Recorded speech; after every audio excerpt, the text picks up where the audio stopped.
troubling things coming out of Oakville at Kerfest.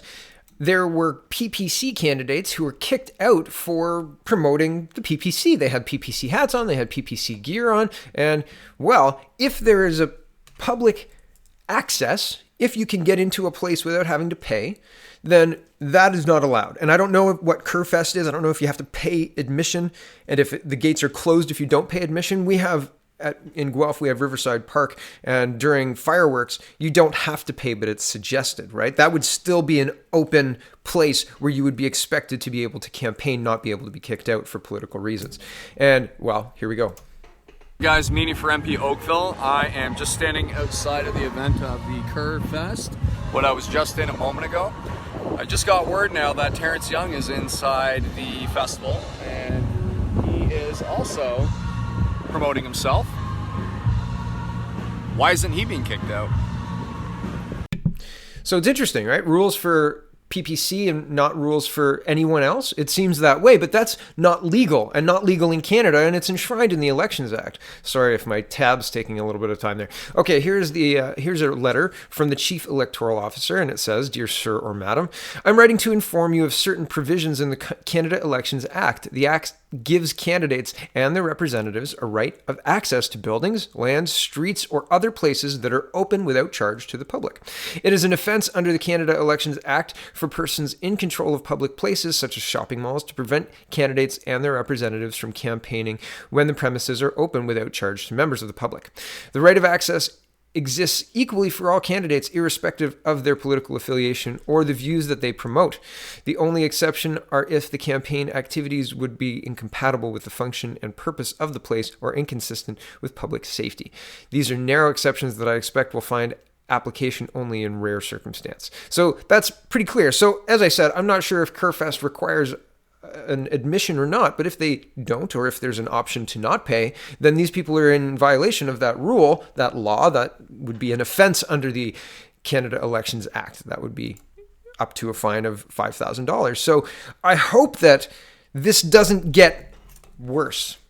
I hope that people can see past all of the vitriol online and can allow everyone to campaign equally. And that means that conservatives aren't evil racists, PPC aren't either, and people are allowed to campaign where everyone else can campaign. I mean, it's a very troubling situation when people use threats of violence and name-calling to silence people, right? Oh, here's a tweet that I don't necessarily endorse, but it's a good intro into this story, so I'll read part of it and leave part of it. Okay, it says, "Canadians are expressing serious doubt over the stories told by Catherine Mckenna. Why? Well, because the culture of deceit and fabrication has been set in stone by her boss. So we all know how low these liberals will go." And this is "Threats, abuse moved from online to the real world." Here's the CTV article, and CTV reports, "Threats, abuse moved from online to real world. Mckenna now requires security." And this is published September 7th. And they say, Environment Minister Catherine Mckenna says she was recently walking outside a movie theater with her children when a car slowly pulled to a stop beside them. The driver rolled down his window and then he let fly, "F you, climate Barbie," he shouted as she tried to back away from his car and get her kids away from him. Much has been written about the online abuse and threatening behavior politicians, especially female politicians, and others in the public eye face every day. But Mckenna says as the heat around climate change continues to grow, oh, do you see what they did there? Okay, back to the article. The abuse is going from anonymous online vitriol to terrifying in-person verbal assaults.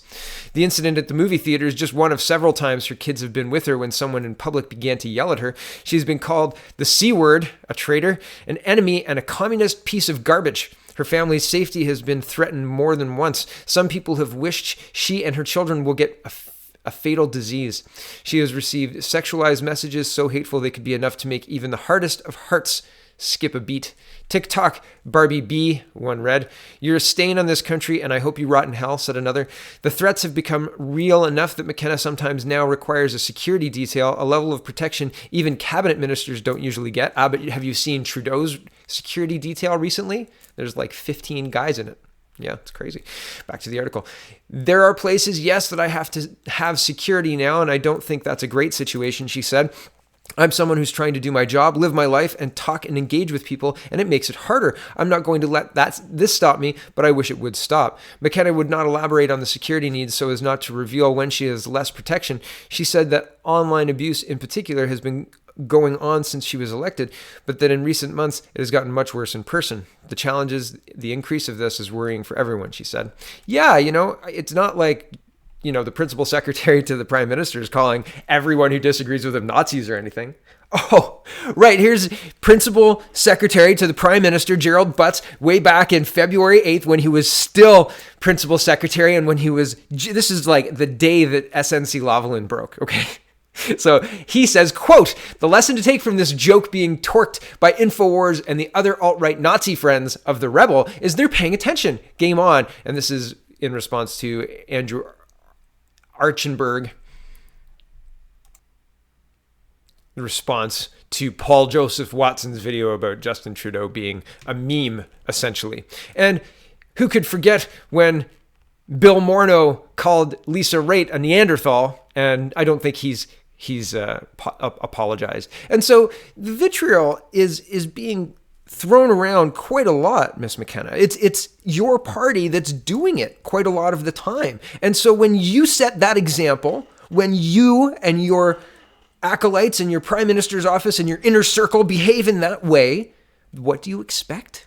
I'm not saying that people should attack anyone. I don't think that anybody should be attacked. And yet people are silent when the PPC gets threats from Antifa, when our events get shut down because people are protesting. There's silence there from everyone. So I think that's weird. I'm by no means endorsing any violent threats against Miss Mckenna or anybody else. I think that this should be dealt with at the election box. But fundamentally, I think it's really interesting trying to get sympathy when this party has been the party trying to tear everyone else down, calling people racist if they disagree. Do you want me to get video of that? Because that's Justin Trudeau talking to a grandmother with an economic question.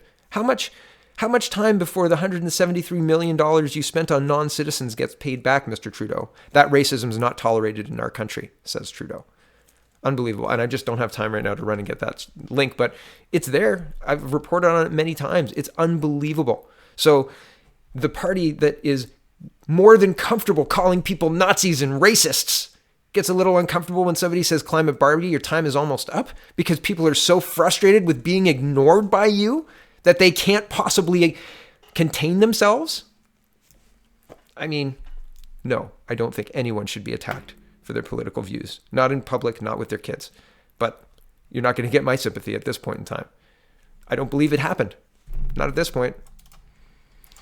Moving forward.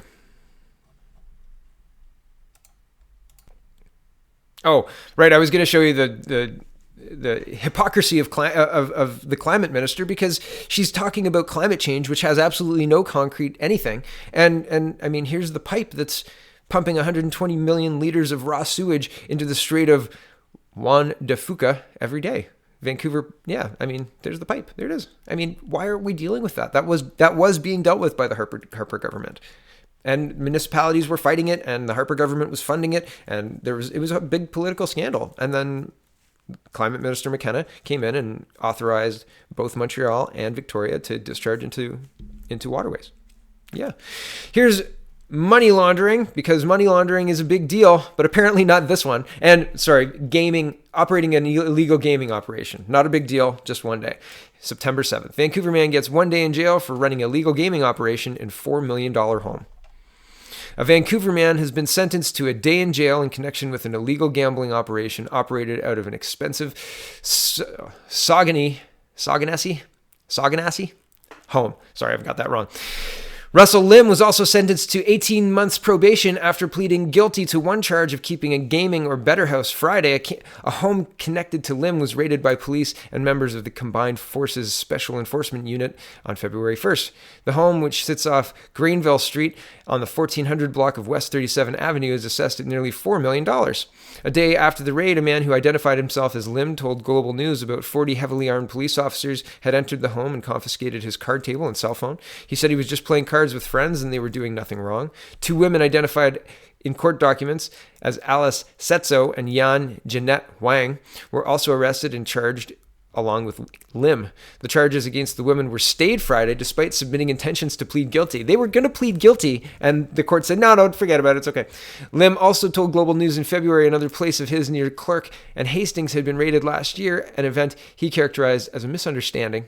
Court now shows on February 2nd, 2018, the CFSEU and JIGIT raided an alleged illegal gambling operation known as the Seven House in commercial property in the 1200 block of East Hastings. And you can see the ad here. Like, here's a $340 buy-in, $15,000 starting chips, 30-minute blinds. Man, I miss poker, but yeah, like that's not legal. Online ads, back to the article. Online ads for the room showed poker game buy-ins up to $340. A charge of keeping a gambling house or better house against Lim was announced in September in connection with the raid, earning him an additional 18 months probation. That sentence was also announced Friday after Lim pled guilty to the earlier charge. So pretty wild, right? And finally, the last story for this morning. And 11 minutes. Okay, not too bad. Kind of back to my old format, but it's Sunday, so I'm being a bit lazy. And this is taking long. Bill Morneau saying, great news as Canada blows past expectations, creating more than 81,000 new jobs last month. With over 1 million new jobs created since 2015, we have a choice to make this election. Build on this progress or go back to the Harper years. Well, goodness, I'll take the Harper years because let's break it down. And I don't break it down. It's another Twitter user, and I'll read you the analysis in just a second. This is according to the Fraser Institute. She says, not so fast, Minister. Let's take a closer look, courtesy of the Fraser Institute. And it says 96% of jobs were in 2 provinces, Ontario and Quebec. 71% were part-time. That's of the 81,000 new jobs, 57,200 were part-time jobs. Full-time jobs decreased by 7,500 jobs for those over 25 years. And 31,500 jobs, 31.5 thousand jobs were lost for women. So interesting breakdown. And I don't have the Fraser Institute link. I'm going to go look for it now. Hold on. And here it is. So here are those numbers. Bill Morneau says 96% of those jobs were Quebec. Yeah. So there we go. Everything is in the description. So thank you for watching and have a wonderful, wonderful day. It's Sunday. Enjoy it. Maybe go have dinner with your parents. That's what I'm going to do. Well, with my dad. My mom's in England. Have a good day, everyone.